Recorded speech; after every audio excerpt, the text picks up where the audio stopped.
Ο Sky 100,3 παρουσιάζει το ραδιοφωνικό ντοκιμαντέρ «Ιστορία της αρχαίας Ελλάδας».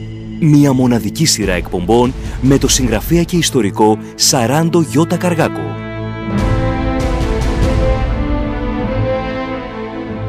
Αγαπητοί μου ακροατές, χαίρετε. Ευελπιστώ ότι δεν γίνομαι ανιαρός με τις ιστορικές μου αναδρομές. Κάποιο μορφωτικό όφελος προκύπτει από αυτές. Και το όφελος θα είναι μεγαλύτερο εάν τις εκπομπές αυτές παρακολουθούν νέα παιδιά, τα οποία, όπως απέδειξε μια πρόσφατη έρευνα, βρίσκονται στο ναδύρ σε ό,τι αφορά την ιστορική τους κατάρτιση.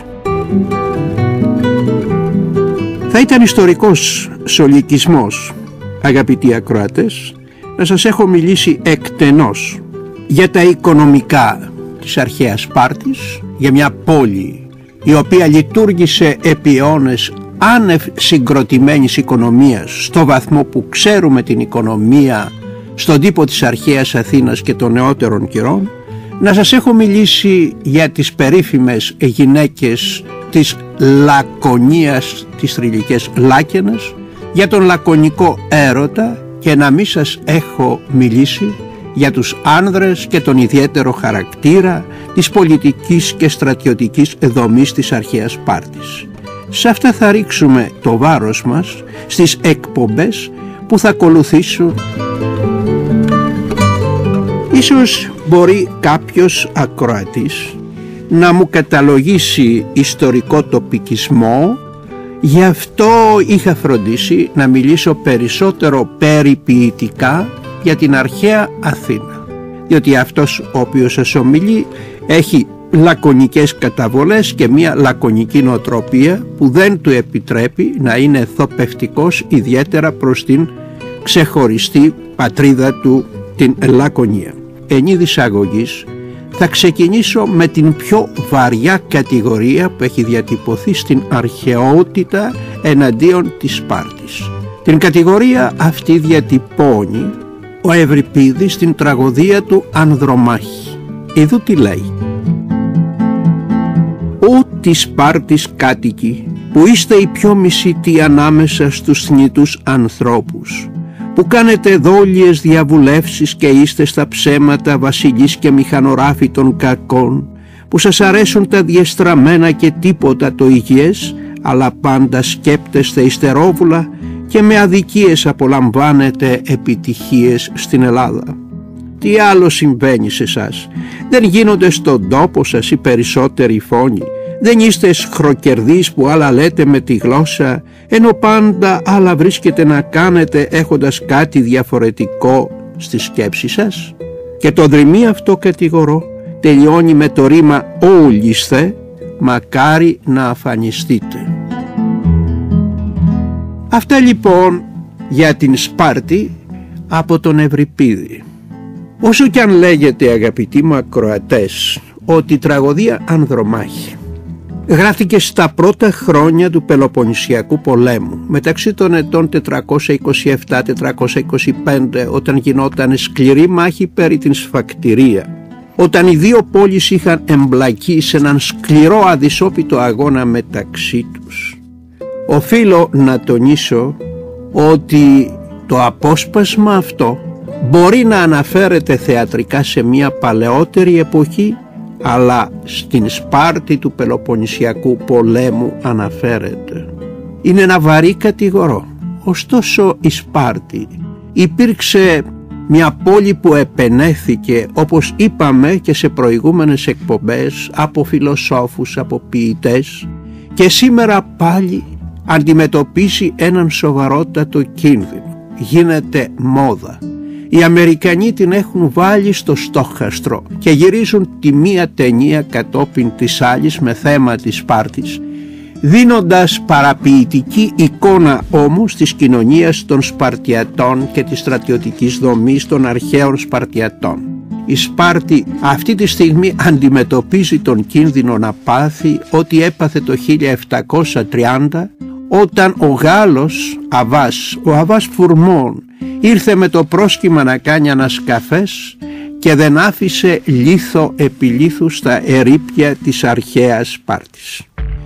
Η Σπάρτη, οφείλω να πω, ότι είναι μία πόλη που μας έδωσε στοιχεία τέτοια που καμία αρχαία πολιτεία και σε κανένα μέρος του κόσμου δεν μας έχει δώσει.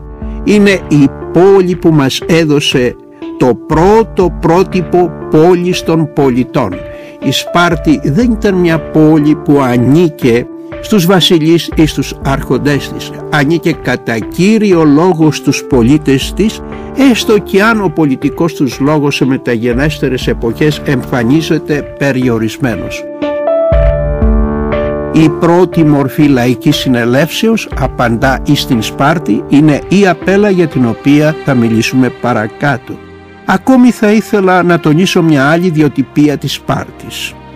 Υπήρξε μια πολιτεία η οποία είχε νομοθεσία, αλλά η νομοθεσία αυτή ήταν, θα μπορούσα να πω, κατά έναν τρόπο άγραφη νομοθεσία.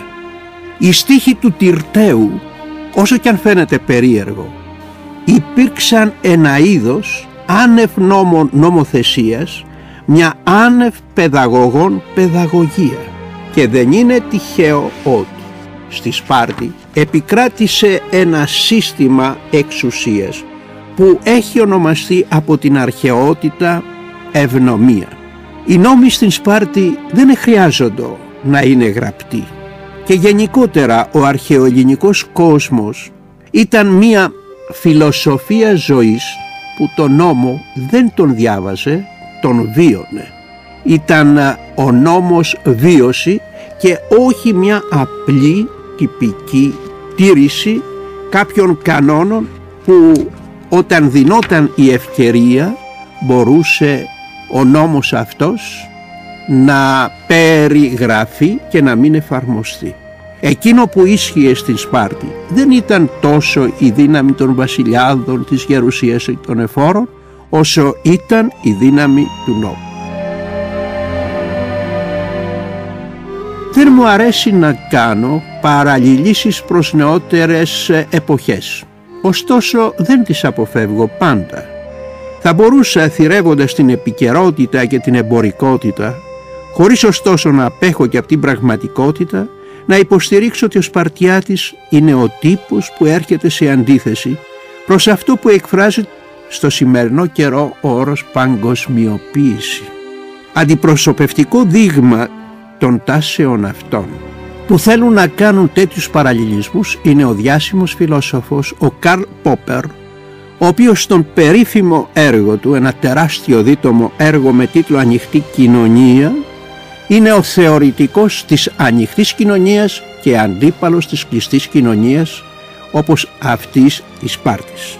Και γι' αυτό ο Καρλ Πόπερ επιτίθεται δρυμύτατα εναντίον του Πλάτωνος και γράφει: «Ο Πλάτων έγινε ένας από τους επιτυχέστερους φορείς αυτού που θα ήθελα να ονομάσω ο μεγάλος μύθος της Σπάρτης, του διαιώνιου και με μεγάλη επιρροή μύθου για την υπεροχή του σπαρτιατικού πολιτεύματος και του σπαρτιατικού τρόπου ζωής».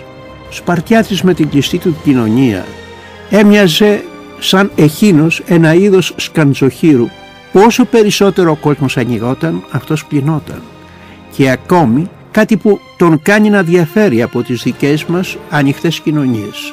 Ο σπαρτιατικός τρόπος ζωής ήταν αντικαταναλωτικός. Και ίσως αυτό να κάνει τη Σπάρτη επίκαιρη μελλοντικά.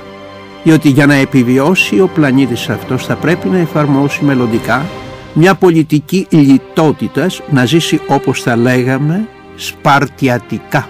Και οφείλω να σας πω, αγαπητοί μου ακροατές, ότι αυτή την αντικαταναλωτική νοοτροπία την έδιναν πρώτη οι μεγάλοι βασιλείς στη Σπάρτη.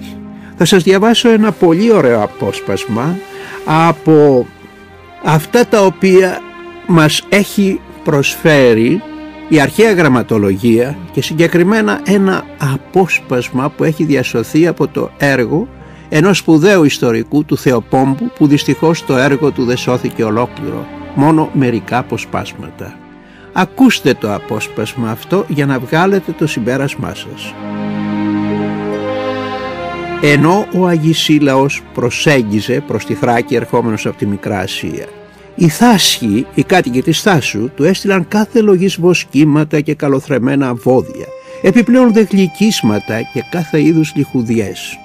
Ο Αγισίλαος παρέλαβε τα βοσκήματα, τις αγελάδες, τα γλυκίσματα όμως και τις λιχουδιές αρχικά ούτε που τα αντιλήφθηκε, διότι είχαν καλυφθεί με ειδικό σκέπασμα, αλλά μόλις τα είδε διέταξε τους Θασίους να τα πάρουν πίσω, λέγοντας ότι δεν είναι συνήθεια στους Λακεδαιμονίους να τρέφονται με τέτοια εδέσματα. Επειδή όμως οι Θάσχοι τον εκλιπαρούσαν να τα πάρει, αυτός τους είπε αφού τα φέρατε δώστε τα σε αυτούς, και τους έδειξε τους ήλωτες, προσθέτοντας ότι αυτοί είναι ανάγκη να διαφθείρονται τρώγοντας αυτά τα πολυτελή, παρά αυτός να διαφθείρεται με την πολυτέλεια και οι παρόντες Λακεδαιμόνιοι.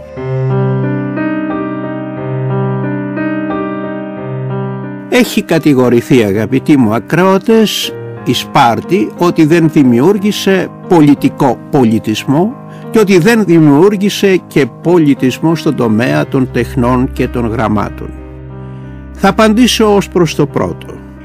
Η Σπάρτη δημιούργησε τον πρώτο πυρήνα δημοκρατίας, το ετώνησα και πριν, με την Απέλα, την πρώτη λαϊκή συνέλευση της αρχαιότητας.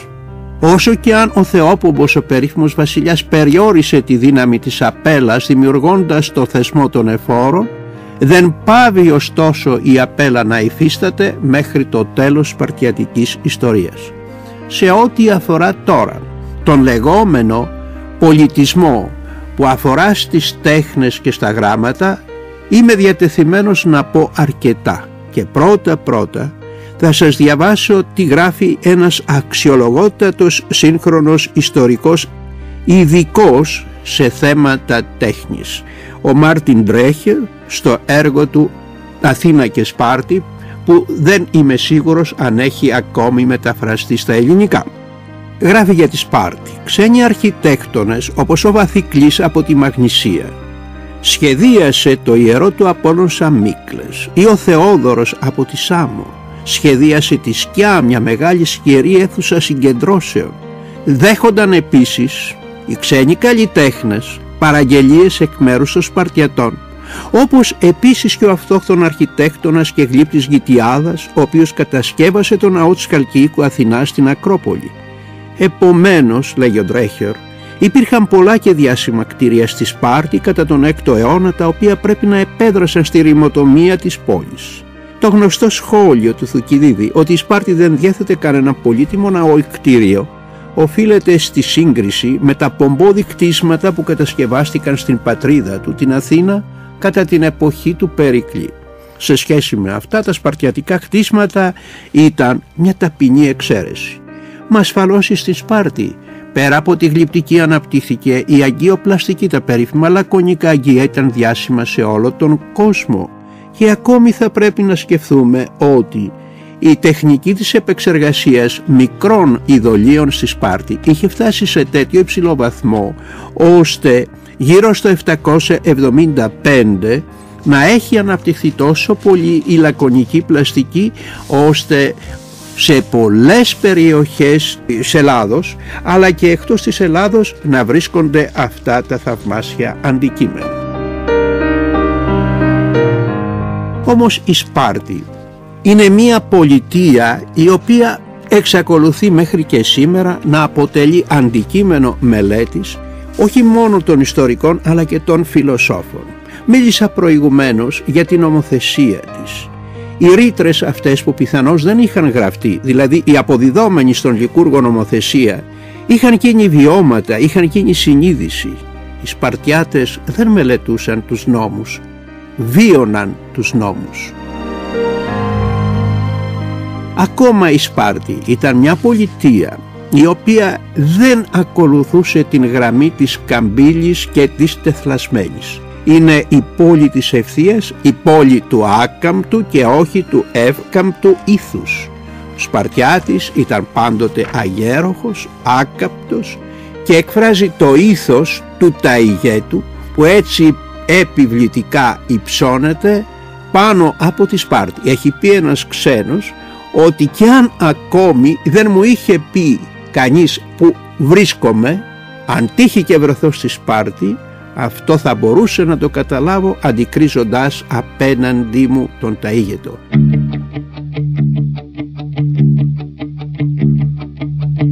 Όμως η Σπάρτη βρίσκεται ανάμεσα στον Ταΐγετο και σε ένα άλλο βουνό, τον Πάρνονα, ο οποίος λέγεται θηλυκό βουνό γιατί έχει απαλές γραμμές, είναι ένα ειρηνικό τοπίο και αυτό δίνει την ποιητικότητα και την τρυφερότητα η οποία δεν πάβει να υπάρχει κάτω από το τραχή πέτρωμα της σπαρτιατικής επιφανίας. Ναι, είναι περίεργος ο κόσμος αυτός που έζησε και έδρασε στην πόλη της Σπάρτης. Σκεφτείτε ένα χαρακτηριστικό. Οι έφοροι κάθε χρόνο όταν έπαιρναν την εξουσία εξέδιδαν μια τυποποιημένη διαταγή προς όλους τους πολίτες. Κύριν τον μίστακα και προσέχειν της νόμης. Να ξηρίσουν οι άνδρες το μουστάκι και να σέβονται τους νόμους. Γι' αυτό και όταν παίχτηκε στην Ελλάδα η ταινία 300 και έδειξε εκείνους τους σωματαράδες, τους Αμερικανούς να πάρει στους Σπαρτιάτες, εγώ ομολογουμένως γέλασα, γιατί όλοι αυτοί δεν ήσαν απλώς γενιοφόροι. Και οι Σπαρτιάτες είναι γενιοφόροι, αλλά ήσαν και μιστακοφόροι. Οι Σπαρτιάτες όμως είχαν ένα ιδιαίτερο χαρακτηριστικό που είναι το κόψιμο του μουστακιού. Επίσης οι Σπαρτιάτες σχετικά με τον νόμο ασκούσαν ένα είδος προσιλώσεως το οποίο ελέγεται ευπίθεια, δηλαδή αυτό που λέμε εμείς σήμερα πειθαρχία. Η πειθαρχία αυτή δεν ήταν μια τυφλή υπακοή, διότι η πειθαρχία τι σημαίνει, αγαπητοί ακροατές? Το άρχιν δια του πίθην, το άρχιν δια του πίθην, όχι με το βούρδουλα όπως νομίζουν πολλοί. Και γι' αυτό σήμερα, λόγω της αγραμματοσύνης που μας δέρνει, πρέπει να σας πω ότι εξοβελίζεται η πειθαρχία από τη ζωή μας. Αλλά το άρχιν δια του πίθην δεν είναι κακό. Το άρχιν δια της βίας είναι κακό. Αυτό δεν σημαίνει ότι στη Σπάρτη δεν επεβάλλονται τιμωρίες, αλλά η τιμωρία στα αρχαία ελληνικά και σε ό,τι αφορά τη στρατιωτική και σε ό,τι αφορά τη μαθητική αγωγή ήταν επιβεβλημένη, όπως ήταν επιβεβλημένη και σε όλα τα νεότερα σχολεία, διότι τιμωρία στα αρχαία ελληνικά σημαίνει βοήθεια. Τιμωρώ σημαίνει βοηθώ κάποιον. Δεν τον τιμωρείς κάποιον για να τον πονέσεις, για να τον καταστρέψεις, για να τον εκδικηθείς. Τον τιμωρείς για να τον κάνεις καλύτερο. Και καλύτερος είναι εκείνος ο οποίος μαθαίνει από μικρός να αποδέχεται την τιμωρία. Ακόμη η Σπάρτη θεωρείται η πόλη της Ελένης, της ωραίας Ελένης, που είναι το σύμβολο της ομορφιάς αλλά και της απιστίας. Και παραβλέπετε το γεγονός ότι η Σπάρτη είναι η πατρίδα της Πινελόπης. Η Πινελόπη είναι το σύμβολο της γυναίκας που μένει πιστή στο σύζυγό της. Και αυτό το ξεχνάμε όπως ξεχνάμε και πάρα πολλά άλλα πράγματα. Επίσης ο Σπαρτιάτης δίνει το πρότυπο του ανθρώπου ο οποίος δεν ανήκει στον εαυτό του, ανήκει στην πατρίδα του και γι' αυτό προϋπόθεση μιας σωστής αγωγής ήταν το προθύμος θνίσκην υπέρ πατρίδος. Αυτό ήταν ένα στοιχείο ζωής για την αρχαία Σπάρτη και γι' αυτό μπόρεσε η Σπάρτη με λίγους ανθρώπους να επιβιώσει και να είναι μία από τις ισχυρότερες δυνάμεις της αρχαίας εποχής. Πολλοί πιστεύουν ότι αυτό που εμείς ονομάζουμε λακωνικό ήθος ήταν μία, ας το πούμε, πολιτική σκληρότητος και ταυτόχρονα συνιστούσε και ένα είδος προνομίου. Εδώ οφείλω να σας πω ότι Σπαρτιάτης δεν ήταν αυτός που γεννιόταν Σπαρτιάτης. Ο Σπαρτιάτης πλαθόταν. Γιατί αν κάποιος μπορούσε να γεννηθεί Σπαρτιάτης, εάν δεν ήταν σε θέση να ανταποκριθεί προς τις υψηλές απαιτήσεις της ιδιότητας του Σπαρτιάτη, δεν γινότανε ποτέ Σπαρτιάτης της κατηγορίας των ομοίων. Το Σπαρτιάτης δεν ήταν ιδιότητα, ήταν επίδοση. Ήταν ένα βαρύ φορτίο που έπρεπε να είναι γεροί οι ώμοι αυτού που θα ανελάμβαναν να το σηκώσουν.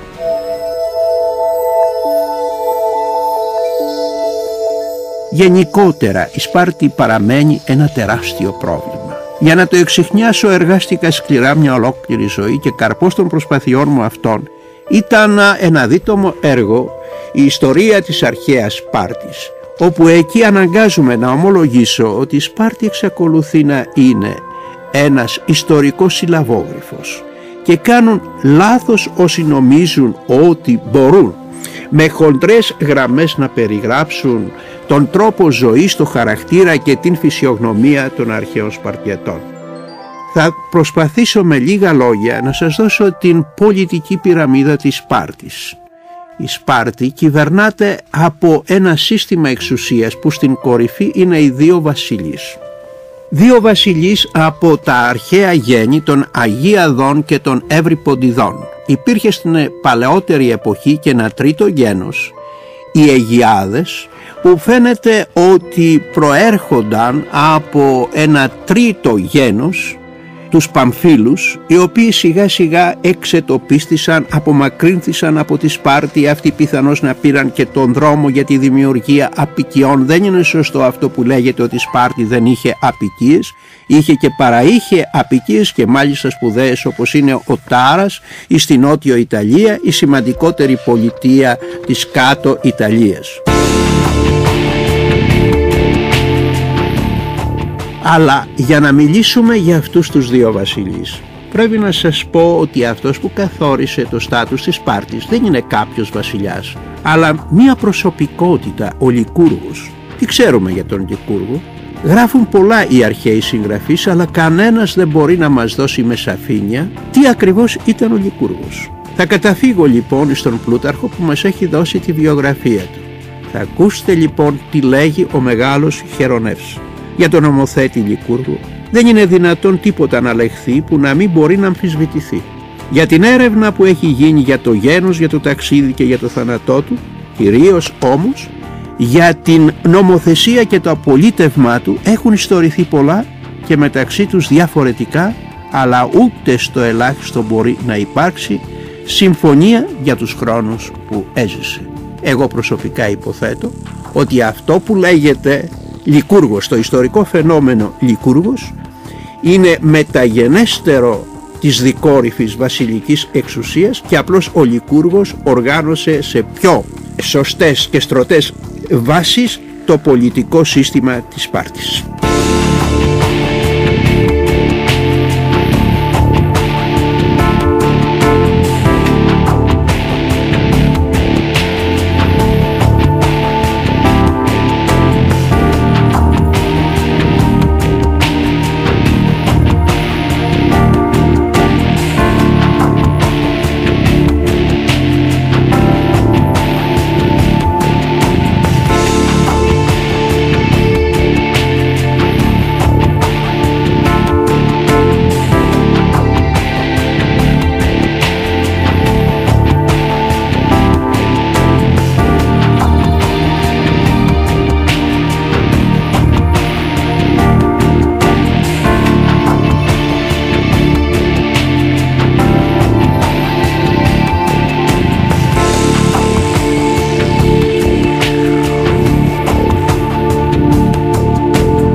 Από τον Sky 100,3 ακούτε το ραδιοφωνικό ντοκιμαντέρ «Ιστορία της αρχαίας Ελλάδας» με το συγγραφέα και ιστορικό Σαράντο Γιώτα Καργάκο.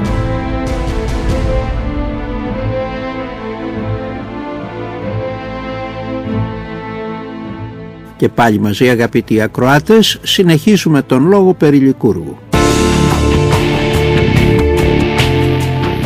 Αφού του έγινα καθηγητής, πάνε κάποιες δεκαετίες τώρα, πάντοτε αντιμετώπισα τα ερωτήματα των μαθητών. Μα υπήρξε Λικούργος? Και εγώ στερεότυπα απαντούσα. Και αν δεν υπήρξε Λικούργος της Σπάρτης, υπήρξε πάντως η Σπάρτη του Λικούργου. Ό,τι και αν ήταν η Σπάρτη, είχε τη σφραγίδα του Λικούργου. Είτε υπήρξε είτε δεν υπήρξε. Ο Λικούργος, κι αν ποτέ δεν υπήρξε παρόν, ουδέποτε στη Σπάρτη υπήρξε απόν. Τα πάντα, σύμφωνα με τις παραδόσεις των Σπαρτιατών, ανάγονταν στο Λικούργο. Τώρα το δίλημμα υπήρξε δεν υπήρξε οφείλεται εν πολλής και σε εκείνον τον χρησμό που μας έχει παραδώσει ο Ηρόδοτος στο πρώτο του βιβλίο. Μας λέγει πως όταν Λικούργος πήγε κάποτε στο Μαντιωτών Δελφών για να ζητήσει από εκεί χρησμό για το πώς θα μπορέσει να κάνει τη Σπάρτη καλύτερη, να σώσει τη Σπάρτη, η Pythia του είπε: «Οίκης ολικόργε εμών ποτί ποιον ανιών, ζήνει φίλος και πάσιν ολύμπια δώματα έχουσι. Δίζω είσαι Θεόν μαντεύσομαι ή άνθρωπο, αλέτη και μάλλον Θεόν έλπομε ολικόργε». Τι σημαίνουν τώρα αυτά? Ακούστε τα σε μια μετάφραση δική μου. «Ήρθες Λικούργε στον πλουσιό ναό μου, σύ που είσαι αγαπητός στο Δία και σε όλους τους θεούς που κατοικούν στα ανάκτορα του Ολύμπου. Διστάζω πώς να σε αποκαλέσω Θεόν ή άνθρωπο, αλλά όμως Λικούργε θαρώ πως είσαι Θεός». Και από εκεί και πέρα οι νεότεροι ιστορικοί είπαν ότι αυτό που ονομάζουμε Λικούργος δεν είναι τίποτε άλλο παρά μία σύνοψη νόμων που είχαν με την πάροδο του χρόνου διαμορφωθεί και απεδόθησαν σε ένα πρόσωπο, τον Λικούργο, όπως και η παραδοσιακή νομοθεσία των Εβραίων που αποδόθηκε εις τον Μωυσή, πέρα από εκείνα που με τη σχετική πλάκα του είχε δώσει ο Θεός στο όρος Σινά.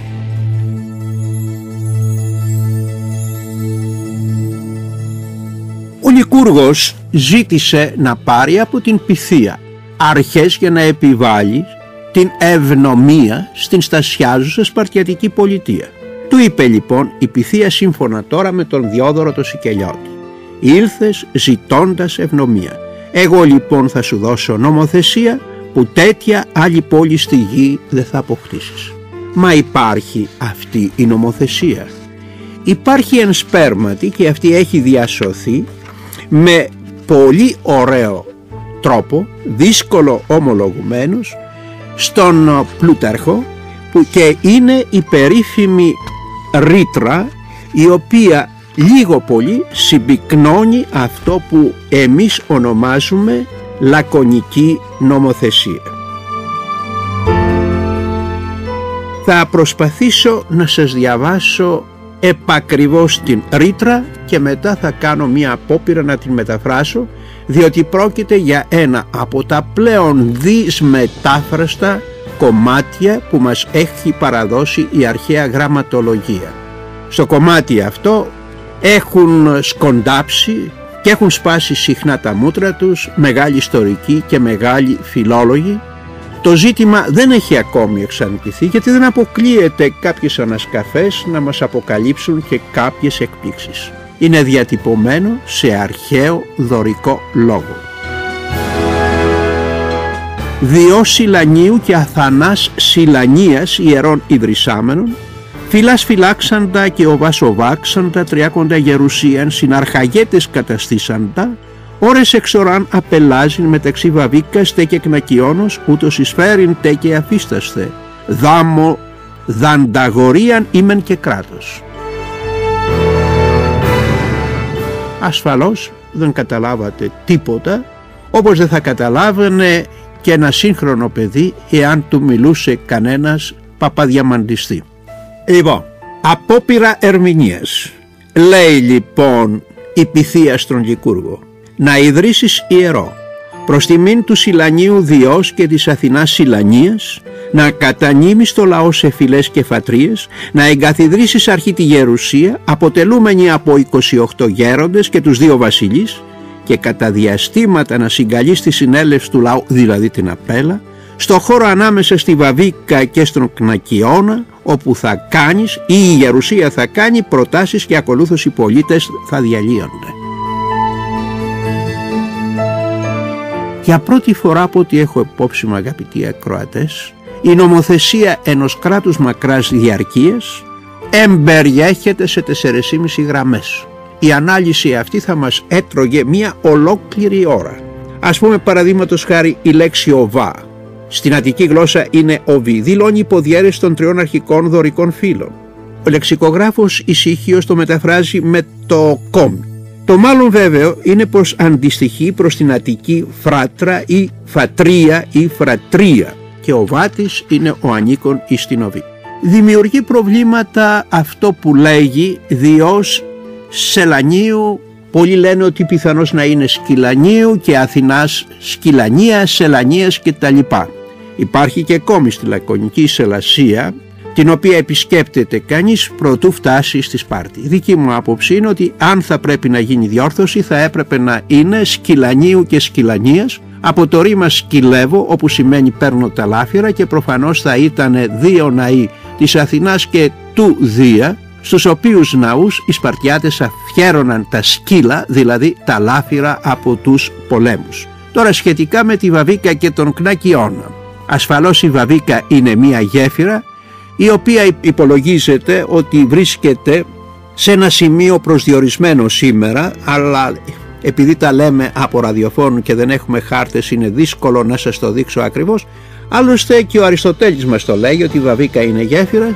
Σε ό,τι αφορά δε τον Κνακιώνα, είναι ένα ποτάμι, παραπόταμος μάλιστα, του Ευρώτα, που αντιστοιχεί προς τη σημερινή Κελεφίνα. Είναι το ποτάμι το οποίο συναντά ο επισκέπτης που φτάνει στη Σπάρτη από την Τρίπολη πριν φτάσει στη γέφυρα του Ευρώτα. Η πρώτη γέφυρα πριν φτάσει στη γέφυρα του Ευρώτα.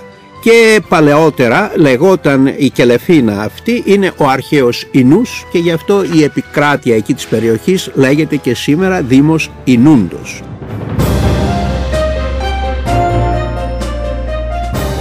Επανέρχομαι τώρα στην πολιτική πυραμίδα για να σας πω για τους 2 βασιλείς. Είπαμε ότι ο ένας βασιλιάς προέρχεται από το γένος των Ευρυποδιδών και ο άλλος από το γένος των Αγιδών. Αυτοί οι βασιλείς δεν έχουν στη Σπάρτη της κλασικής εποχής τις εξουσίες των παλαιότερων καιρών. Είναι αρχηγοί εν πολέμου, ενώ εν ειρήνη είναι πρόεδροι της γερουσίας ή θήτες, το θη όμως με ύψιλον, που σημαίνει θυσιαστής, δηλαδή έχουν ιερουργικά καθήκοντα. Πολλοί πιστεύουν ότι οι βασιλείς στη Σπάρτη είναι διακοσμητικά πρόσωπα. Εγώ προσωπικά δεν συμφωνώ με την άποψη αυτή. Πιστεύω ότι εφόσον ο ένας βασιλιάς ηγείται του στρατού και έχει αυτό την ευθύνη της εκστρατείας ή την ευθύνη διεξαγωγής της μάχης, οπωσδήποτε είναι μια ισχυρή προσωπικότητα με μεγάλη δύναμη εξουσίας, διότι μην ξεχνάμε ότι η Σπάρτη έχει μια στρατιωτικού τύπου δημοκρατία. Η Σπάρτη είναι ο στρατός της. Όταν λοιπόν ο ένας βασιλιάς ηγείται του στρατού κατά την εκστρατεία και ο άλλος παραμένει στην πόλη, καταλαβαίνετε ότι οι αρμοδιότητες του είναι πάρα πολύ μεγάλες. Βεβαίως θα μου πείτε ότι συνοδεύεται από 2 εφόρους. Όμως οι έφοροι αυτοί δεν τολμούν να παρέμβουν στις αποφάσεις του βασιλιά παρά μόνο εάν τους ζητηθεί. Απλώς παρακολουθούν τις ενέργειες του βασιλιά και σε περίπτωση θα διαπιστώσουν ότι δεν πάει κάτι καλά, όταν επιστρέψουν στην πόλη, τότε γίνεται οπωσδήποτε ο έλεγχος ο οποίος είναι αναγκαίος να γίνει για τον βασιλιά. Και τότε ασφαλώς οι έφοροι έχουν την δυνατότητα να τον δικάσουν και να τον καταδικάσουν.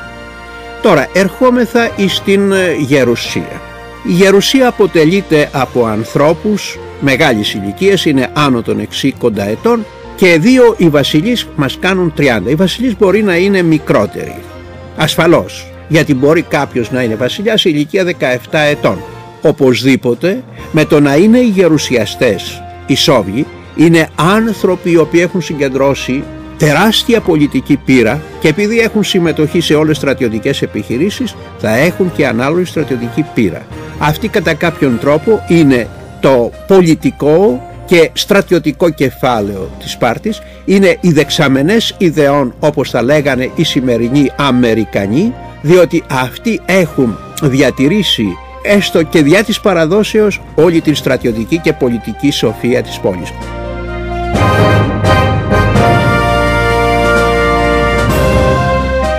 Αγαπητοί ακροατές, σας μιλούσα για τους γερουσιαστές, την γερουσία της αρχαίας Σπάρτης που έδωσε και το πρότυπο των γερουσιών των νεωτέρων εποχών.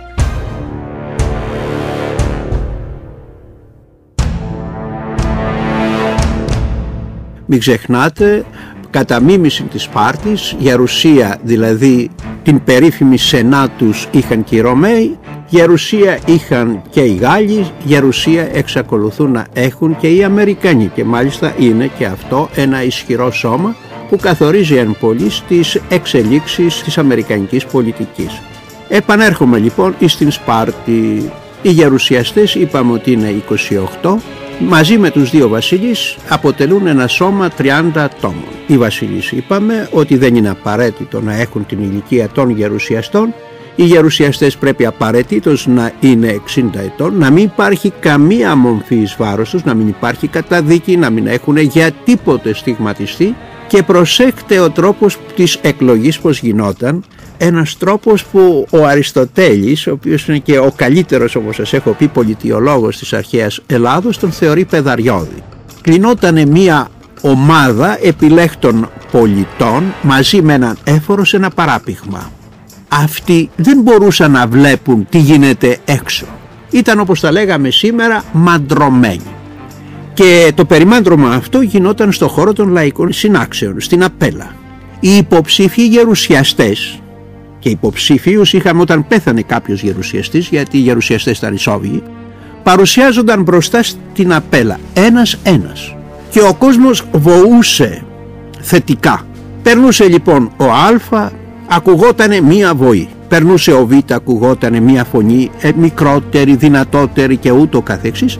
Και αφού περνούσαν 5, 6 ή 7, ακολούθως αυτοί οι οποίοι ήταν κλεισμένοι είχαν καταγράψει για ποιον υποψήφιο είχε ακουστεί η πιο δυνατή βοή.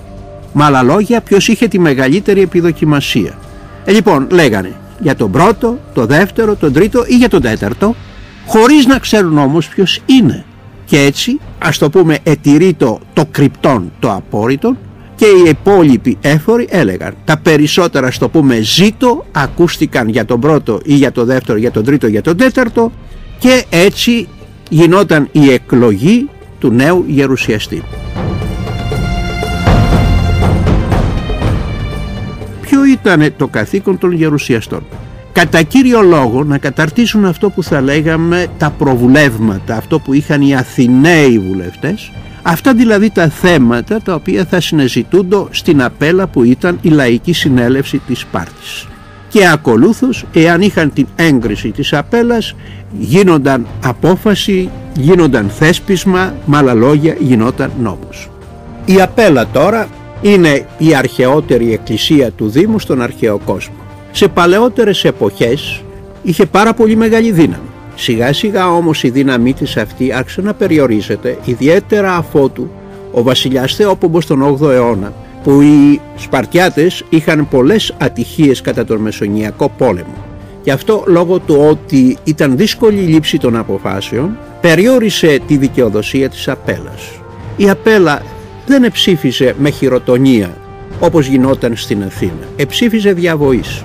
Με άλλα λόγια, οι έφοροι παρακολουθούσαν για ποιο πράγμα ακούστηκε πιο δυνατή βοή και έλεγαν αυτή η απόφαση ελήφθη. Με τον τρόπο όμως αυτό μπορούσε να φαλκιδεύεται η απόφαση της Απέλας. Από την άλλη μεριά, εάν η Απέλα έπαιρνε μία απόφαση καθαρά αρνητική για μία πρόταση που θα έκαναν οι έφοροι ή γερουσιαστές, οι έφοροι είχαν την δυνατότητα να μην λάβουν την απόφαση της Απέλας στα σοβαρά υπόψη τους. Έτσι λοιπόν είχαν φαλκιδευτεί τα δικαιώματα της Απέλας, χωρίς ωστόσο να πάβει να είναι ένας, ας το πούμε, ισχυρός θεσμός. Αλλά ο ισχυρότερος θεσμός της Σπάρτης είναι οι 5 έφοροι. Μερικοί πιστεύουν ότι η Σπάρτη έχει ολιγαρχικό πολίτευμα. Ναι, η Σπάρτη οπωσδήποτε υποστήριζε τα ολιγαρχικά πολιτεύματα, αλλά η ολιγαρχία της Σπάρτης έχει έναν δημοκρατικό χαρακτήρα. Οι 5 έφοροι είναι αιρετοί. Εκλέγονταν κάθε χρόνο από τις 5 κόμες, δηλαδή από τους 5 συνοικισμούς της Σπάρτης. Επομένως, είναι ένα όργανο δημοκρατικά εκλεγόμενο. Αυτοί οι 5 έφοροι είχαν τόση εξουσία ώστε να μπορούν να ελέγχουν και τον βασιλιά, ακόμη να καταγγέλουν τον βασιλιά, να τον δικάζουν και να τον καταδικάσουν.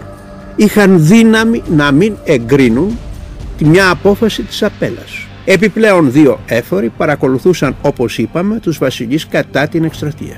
Η δύναμη τους ακριβώς έγκυται στο ότι είχαν την έγκριση του λαού. Είναι πρόσωπα εκλεγόμενα από το λαό.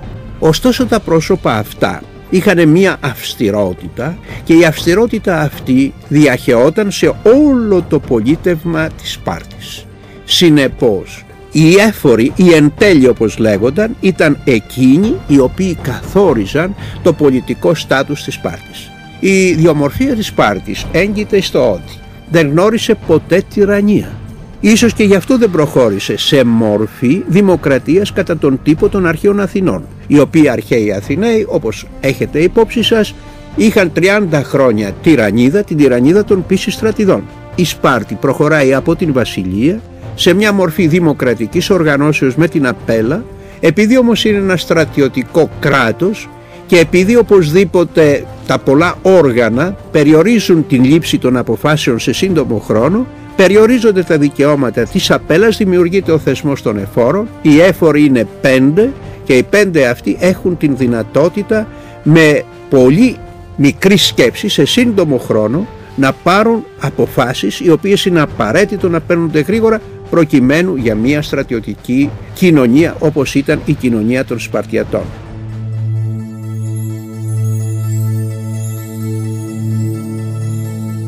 Είναι εντυπωσιακό το γεγονός ότι ενώ ξέρουμε όλους τους βασιλείς της Σπάρτης από την πρώτη στιγμή που η Σπάρτη εμφανίζεται, η δωρική Σπάρτη εμφανίζεται στην ιστορία, δεν έχουμε υπόψη μας τα ονόματα των εφόρων.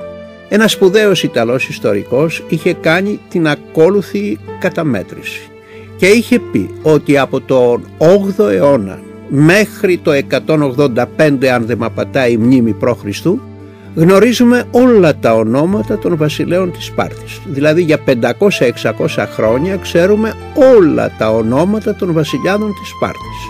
Όμως, παρά το γεγονός ότι στο διάστημα αυτό το χρονικό στη Σπάρτη αναδείχθηκαν 1580 έφοροι, δεν ξέρουμε παρά μόνο 72 ονόματα εφόρων.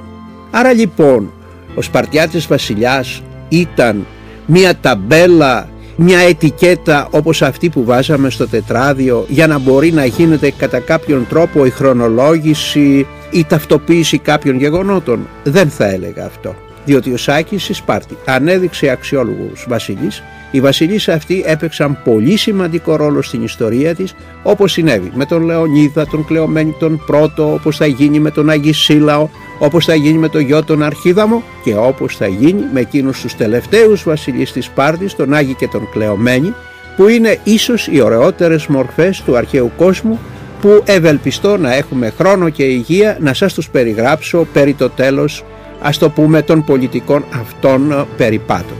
Εδώ λοιπόν τελειώνουμε για τους πολιτικούς θεσμούς της Σπάρτης και θα αφιερώσουμε στην επόμενη εκπομπή περισσότερο χρόνο για να μιλήσουμε για αυτό που λέγεται κοινωνική διαίρεση των κατοίκων της Λακωνικής ή κοινωνικές τάξεις των κατοίκων της Λακωνικής, για να βγάλουμε και από εκεί κάποια συμπεράσματα, γιατί δυστυχώς μια, ας το πούμε, μυθολογία περιβάλλει όλα αυτά τα πράγματα, μια μυθολογία που δεν είχε διαμορφωθεί στην αρχαία εποχή αλλά περισσότερο στη νεότερη εποχή. Πολλοί μιλούν για τους θεσμούς της Σπάρτης και αυτό σχεδιάζουν ή μιλούν έχοντας υπόψη τους τα σημερινά, χωρίς να έχουν υπόψη τους τι λένε οι πηγές, οι παλαιές πηγές για τα παλαιά.